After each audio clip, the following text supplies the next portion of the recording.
उत्तराखंड के अंदर 15 जून तक के लिए लॉकडाउन लगा हुआ है। इस वीडियो में हम जानेंगे उत्तराखंड में लगे 15 जून तक के लॉकडाउन की हमारी ट्रेवल करने की, यात्रा करने की क्या गाइडलाइंस है। जी हाँ, यदि आप उत्तराखंड के अंदर आवाजाही करना चाहते हो, आना जाना चाहते हो, तो इसके लिए हमारी क्या गाइडलाइंस है वो आपको बताया जाएगा। तो चलिए शुरुआत करते हैं। तो देखिएगा, इसकी गाइडलाइंस वैसे तो 8 जून से लेकर आपका 15 जून तक लॉकडाउन है, जैसा कि आप सभी को पता ही है। और इसकी जो घोषणा है वो 7 जून को करी गई थी कि उत्तराखंड के अंदर 8 जून से लेकर 15 जून तक लॉकडाउन रहेगा। लेकिन जो है 6 जून को हमारी गाइडलाइंस आ गई थी और 7 जून को छोटा सा अपडेट करने के बाद आपका लॉकडाउन बढ़ा दिया गया था। जो छोटा सा अपडेट हुआ था, पहले मैं आपको वो बता दूं। देखिएगा, राज्य के अंदर जितने भी आपके माल वाहक हैं, ठीक है, जितने भी आपके गुड्स कैरियर हैं, ट्रक वगैरह के अंदर जितना भी सामान वगैरह आता जाता है, उसको लोड अनलोड करने की पूरी तरह से इजाजत है। वहीं देखिएगा, बात करें समस्त होलसेलर रिटेलर की दुकानों के गोदामों में सामान की लोड करने और उतारने की दैनिक रूप से, यानी कि रोजाना 24 घंटे सामान को उतारा व चढ़ाया जा सकता है। ठीक है, अब की बार जो है फुल छूट दे दी गई है, क्योंकि पहले ये एक निर्धारित टाइम कर रखा था कि आप जो है केवल इस टाइम से लेकर इस टाइम तक ही मतलब कि अपने जो ट्रक वगैरह के सामान वगैरह हैं उनको मंगवा सकते हो। लेकिन अब 24 घंटे तक इजाजत है, आप मतलब कि कभी भी किसी भी टाइम कर सकते हो इस काम को। अगला जो पॉइंट है वो आपको मैं बताऊं तो यहां पर देखिएगा, आपका अगला हमारा पॉइंट स्टार्ट हो जाता है। पहले तो आप इसे देखिएगा कि राज्य के अंदर जो आपका लॉकडाउन है वो आपका 8 जून के सुबह 6 बजे से लेकर 15 जून के सुबह 6 बजे तक रहेगा। ये आपको मैंने पहले ही बता दिया है। अगला पॉइंट ये है कि यदि आप टीका लगवाने के लिए जा रहे हो कोरोना का, तो फर्स्ट या सेकेंड वैक्सीन, तो इसके लिए रजिस्ट्रेशन मैसेज के रूप में आपको प्रूफ वगैरह दिखा देना है। आप अपनी खुद की गाड़ी या टैक्सी, ऑटो रिक्शा से आवाजाही कर सकते हो वैक्सीन सेंटर जाने के लिए। ठीक है, और अगला जो पॉइंट है वो ये है कि शादियों के अंदर अगर आप आना जाना चाहते हो तो उसमें अधिकतम शादियों में 20 लोगों को ही आने की अनुमति है, और उन सभी 20 लोगों को RT-PCR टेस्ट नेगेटिव दिखाना होगा, और उसके लिए भी जिला प्रशासन से आपको अनुमति लेनी होगी। वहीं देखिएगा, बात करें सब यात्रा में अधिकतम 20 लोग ही शामिल हो सकते हैं। ठीक है जी, और देखिएगा अगला जो पॉइंट है वो आपको मैं बताऊं तो यहां पर देखिएगा पॉइंट नंबर 9। तो देखिएगा, पॉइंट नंबर 9 ये कहता है कि जो भी व्यक्ति बाहरी राज्यों से उत्तराखंड राज्य में आने वाले सभी व्यक्तियों को अधिकतम 72 घंटे के भीतर की RT-PCR नेगेटिव टेस्ट रिपोर्ट के साथ ही राज्य में प्रवेश की अनुमति प्रदान की जाएगी। कहने का मतलब यही है कि जो भी व्यक्ति उत्तराखंड के अंदर आना चाह रहे हैं, ठीक है, जो भी व्यक्ति उत्तराखंड के अंदर आ रहे हैं, उनको 72 घंटे के भीतर की RT-PCR टेस्ट नेगेटिव रिपोर्ट दिखानी होगी, तभी आपको एंट्री मिलेगी उत्तराखंड के अंदर आने के लिए। और इसके साथ साथ सभी को स्मार्ट सिटी के वेब पोर्टल पर रजिस्ट्रेशन भी करना होगा, यानी कि जो भी व्यक्ति बाहरी राज्यों से उत्तराखंड राज्य में आ रहे हैं, उन सभी व्यक्तियों को अनिवार्य रूप से जरूरी है कि आपको स्मार्ट सिटी के वेब पोर्टल पर रजिस्ट्रेशन करना होगा, जिस वेबसाइट का नाम है smartcity.dehradun.uk.gov.in।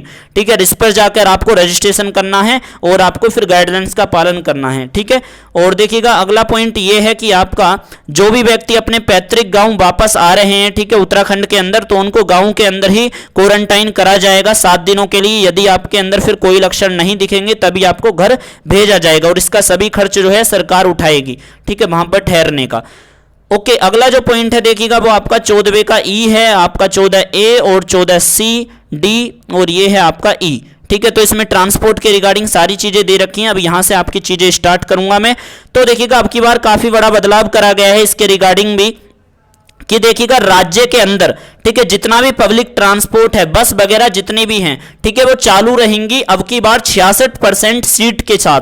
जी हाँ, देखिएगा पहले 50% ही मतलब कि लोग बैठ सकते थे, सवारी बैठ सकती थी बसों के अंदर, लेकिन अब इसे बढ़ाकर 2/3 कर दिया है। जी हाँ, अब 66% क्षमता के साथ जो है बसों के अंदर सवारियां 66% बैठ सकती हैं। 66% का मतलब भाई यही है सीधा सीधा, अगर उस बस के अंदर मान के चलिए 100 सीट हैं, ठीक है, तो उस 100 सीट में आपको केवल 66 सीट पर ही बैठने की अनुमति दी जाएगी। ठीक है, और सोशल डिस्टेंसिंग जिससे बनी रहे, तो 2/3 सीट पे ही बैठने की इजाजत दी गई है सभी पब्लिक ट्रांसपोर्ट के अंतर्गत। और इसके लिए भी बताया गया है कि आप पैसेंजर, जो भी कोई यात्री मतलब कि इन सभी चीज़ों के द्वारा यात्रा क्यों ना कर रहा हो, जैसे कि टैक्सी व्हीकल, प्राइवेट व्हीकल है, खुद की टैक्सी वगैरह है, रेल के माध्यम से या बस के माध्यम से या फ्लाइट के माध्यम से, ठीक है, आप किसी भी चीज़ से यात्रा कर रहे हो, आपको रजिस्ट्रेशन जरूर करना होगा स्मार्ट सिटी के पोर्टल पर ई पास के लिए। ठीक है, और उसका पोर्टल का नाम मैंने आपको बता दिया है, स्मार्ट सिटी smscdehrradun.uk.gov.in, तो इस पर आपको ई पास के लिए अप्लाई करना होगा, चाहे आप किसी भी माध्यम से यात्रा क्यों ना कर रहे हो उत्तराखंड के अंदर, ठीक है। और 2/3 सीट के साथ मतलब कि आपको बसों में बैठने के लिए इजाजत दे दी गई है, तो अब 66% सीट के साथ आप बैठ सकते हो। वहीं देखिएगा, बात करें जितने भी बाहरी राज्यों से उत्तराखंड राज्य में आने वाले सभी व्यक्तियों को बस और टैक्सी के ड्राइवर, कंडक्टर और हेल्परों को अधिकतम 72 घंटे के भीतर की RT-PCR नेगेटिव टेस्ट रिपोर्ट के साथ ही राज्य में आने के लिए अनुमति दी जाएगी। देखिएगा, जितने भी सार्वजनिक परिवहन है यानी कि पब्लिक ट्रांसपोर्ट का अंतरराज्यीय आवागमन 2/3 कैपेसिटी के साथ प्रतिबंधित और राज्य परिवहन विभाग द्वारा SOP के अधीन जारी करा जाएगा। देखिएगा, जितने भी ऐसे पब्लिक ट्रांसपोर्ट हैं, ठीक है, जो राज्य से मतलब कि आपके आना जाते हैं आते हैं, तो उनके लिए कह रहे हैं, उनके आवागमन के लिए भी आपका मतलब कि 66% सवारियों के साथ मतलब कि छूट रहेगी, ठीक है। तो इस बात का ध्यान रखिएगा कि 2/3 सीट पर ही मतलब कि अब बैठ सकते हैं। अब देखिएगा, आगे बात करें तो अगला जो पॉइंट है वो ये कहता है कि राज्य के जो भी निवासी हैं जो गढ़वाल से कुमाऊं और कुमाऊं से गढ़वाल यूपी बॉर्डर के माध्यम से यात्रा करेंगे, अंतरराज्यीय उन्हें कोविड परीक्षण, कोविड की टेस्टिंग के लिए किसी भी सर्टिफिकेट की दिखाने की आवश्यकता नहीं होगी, ठीक है। जो गढ़वाल से कुमाऊं और कुमाऊं से गढ़वाल यूपी बॉर्डर के माध्यम से यात्रा कर रहे हैं, उनको किसी भी कोविड टेस्टिंग की जरूरत नहीं है, RT-PCR वगैरह की। और उन यात्रियों को इस बात का विशेष कर ध्यान रखना है कि आपको ई पास के लिए रजिस्ट्रेशन जरूर करना है smartcitydehrradun.uk.gov.in पर, ठीक है। और अगला पॉइंट ये बताया गया है कि जितने भी देखिएगा आर्मी फोर्स के हमारे जवान हैं, उनके लिए कहा जा रहा है कि वो अधिकारी, कर्मचारी और उनके परिवार के सदस्य को भी कोविड के टेस्ट का कोई भी सर्टिफिकेट वगैरह दिखाने की जरूरत नहीं है। RT-PCR रैपिड टेस्ट अगर आप तब भी अपनी स्वेच्छा से करना चाहते हो तो आपका स्वागत है, ठीक है। और लेकिन आपको ई पास के लिए वेब पोर्टल पर रजिस्ट्रेशन जरूर करना होगा, जो आपका अनिवार्य है। ओके जी, अगला देखिएगा पॉइंट ये है कि जिला देहरादून, हरिद्वार, पौड़ी, गढ़वाल, नैनीताल और उधम सिंह नगर के मैदानी क्षेत्रों से कोई भी व्यक्ति पर्वतीय क्षेत्रों में जाने वाले समस्त यात्रियों को RT-PCR टेस्ट या रैपिड टेस्ट नेगेटिव रिपोर्ट होना अनिवार्य है। जिला प्रशासन द्वारा जिला बॉर्डर चेक पोस्ट पर इसका कड़ाई से अनुपालन सुनिश्चित कराया जाएगा, ठीक है। जो भी व्यक्ति मैदानी क्षेत्रों से पर्वतीय क्षेत्र में जा रहे हैं, उनको RT-PCR नेगेटिव टेस्ट रिपोर्ट उनकी जरूरी है और जिला प्रशासन द्वारा यहां पर कहा गया है उसके लिए चेक पोस्ट बनाई जाएंगी। और देखिएगा, जो भी व्यक्ति जनपद हरिद्वार में अस्थि विसर्जन के लिए अपने मतलब कि बाहरी राज्यों से अपने खुद के वाहन से, खुद के ट्रांसपोर्ट से या पब्लिक ट्रांसपोर्ट से वाहनों की क्षमता के 50% शर्त का अनुपालन करते हुए ही मात्र 4 व्यक्तियों को ही कोविड प्रोटोकॉल के शर्त के साथ अनिवार्य रूप से स्मार्ट सिटी के वेब पोर्टल पर रजिस्ट्रेशन करने के बाद और 72 घंटे के अंदर की RT-PCR टेस्ट नेगेटिव रिपोर्ट दिखाने के बाद ही राज्य में एंट्री मिलेगी। कहने का मतलब यही है दोस्तों, जो भी व्यक्ति उत्तराखंड राज्य में आकर मतलब कि हरिद्वार में आप अस्थि विसर्जन करना चाहते हो, तो जिस भी वाहन में आप आ रहे हो, मान के चलिए कार वगैरह में आप आ रहे हो, ठीक है, तो उसमें 50% क्षमता ही चलेगी। इस बात का ध्यान रखिएगा, क्योंकि जो वही है कि आप अंतिम संस्कार से जुड़ी हुई कार्यविधि के लिए आज आवाजाही कर रहे हो, इसलिए इसमें जो है आपकी सीटिंग कम कर दी है 50%, क्योंकि वैसे आपकी नॉर्मल 66% है, लेकिन इस मामले में 50% शर्त के साथ ही आपको बैठकर आना है और अधिकतम 4 व्यक्ति ही आ सकते हैं हरिद्वार के अंदर अस्थि विसर्जन के लिए, ठीक है। लेकिन यही है कि आपको स्मार्ट सिटी के वेब पोर्टल पर रजिस्ट्रेशन करना होगा और RT-PCR रिपोर्ट आपको दिखानी होगी 72 घंटे के भीतर की, ठीक है जी। और देखिएगा, अगला पॉइंट ये कहता है कि जितने भी आपके ट्रक वगैरह हैं, मालवाहक हैं, उसमें लदे हुए हैं या खाली हुए, उन राज्य और अंतरराज्य आवागमन के साथ सामग्री के परिवहन और लोड करने की, उतारने की पूरी तरह से अनुमति है। देखिएगा, जितने भी आपके मालवाहक हैं, ट्रक वगैरह लोड करने और उतारने की अनुमति होगी। समस्त होलसेलर, रिटेलर की दुकानें, गोदामों के सामान की लोड करने उतारने की दैनिक रूप से, तो देखिएगा पहले ना टाइम ये वाला था 9 बजे से लेकर आपका सुबह आपका 5 बजे तक, रात के 9 बजे से लेकर सुबह 5 बजे तक, लेकिन अब जो है 24 घंटे ट्रक वगैरह चल सकते हैं, पूरी छूट है, ठीक है जी। अब कोई टेंशन नहीं है, क्योंकि मैंने आपको पहले ही बता दिया था ये 6 जून की गाइडलाइंस है। अभी जो मैं आपको बता रहा हूं और जो मैंने आपको बिल्कुल स्टार्टिंग में बताई थी वो 7 जून को गाइडलाइंस अपडेट हो गई थी, जो मैंने आपको पहले ही बता दिया था इसके रिगार्डिंग कि 24 घंटे ट्रक वगैरह चल सकते हैं इनके रिगार्डिंग, ठीक है। होलसेलर, रिटेलर के जितने भी गोदाम वगैरह हैं उसके सामान के रिगार्डिंग।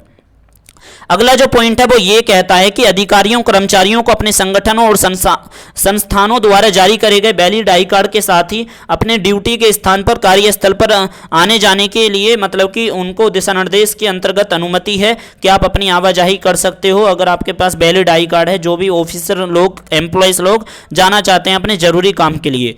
वहीं देखिएगा बात करें रेलवे स्टेशन और हवाई अड्डे, एयरपोर्ट, बस, टैक्सी, ऑटो रिक्शा आदि यात्री वाहनों को वैलिड अपना टिकट दिखाकर जो ट्रेवल का टिकट है अपना टिकट को दिखाकर आवागमन की अनुमति दी जाएगी। यानी कि जो भी व्यक्ति रेलवे स्टेशन पर, हवाई अड्डे से, एयरपोर्ट, बसों से या टैक्सियों, ऑटो रिक्शा आदि से, ठीक है, मतलब कि कहने का मतलब यही है कि आप रेलवे स्टेशन पर आ गए, हवाई अड्डे पर आ गए, लेकिन आने जाने के लिए आपको एयरपोर्ट बस तो चाहिए ना, टैक्सी वगैरह चाहिए होंगी, ऑटो रिक्शा चाहिए होंगे, तो उसमें जो है आप अपना टिकट दिखाकर आवाजाही कर सकते हो। ठीक है, लेकिन ऑटो और टैक्सी केवल आपातकालीन उद्देश्य हेतु ही यात्रा के लिए अनुमति है। लेकिन यदि आप जो है रेलवे स्टेशन या हवाई अड्डे लंबी यात्रा करके आ रहे हो तो उसमें आपातकालीन जरूरी नहीं है, आप ऑटो टैक्सी में आवाजाही कर सकते हो अपना टिकट दिखाकर। ठीक है जी। अब वहीं देखिएगा बात करें अगला पॉइंट ये कहता है कि आपातकालीन आवश्यकता बीमार व्यक्ति जितने भी हैं जो इमरजेंसी वार्ड में हैं, बीमार व्यक्ति हैं, उनके परिजन की आवागमन की अनुमति केवल अस्पताल जो डॉक्टर हैं उनकी पर्चियों के द्वारा ही दिखाने पर उन्हें अनुमति मिलेगी। ओके जी। अब देखिएगा अगला जो पॉइंट है वो ये है कि कोविड कर्फ्यू की अवधि के दौरान किसी व्यक्ति की राज्य के अंतर्गत अति आवश्यक जो कार्य है जैसे मेडिकल इमरजेंसी या किसी परिजन की मृत्यु हो गई है तो उसके रिगार्डिंग आप अगर आवाजाही करना चाहते हो तो इसके लिए वेरिफिकेशन करा जाएगा ई पास के लिए स्मार्ट सिटी के वेब पोर्टल पर, जैसा कि आप सभी को पता ही है। ठीक है, चाहे आप किसी भी पर्पज से आ रहे हो आपको ई पास के लिए रजिस्ट्रेशन जरूर करना होगा smartcity.dehradun.uk.gov.in पर। इस पर रजिस्ट्रेशन करने के बाद ही आपको अनुमति मिलेगी।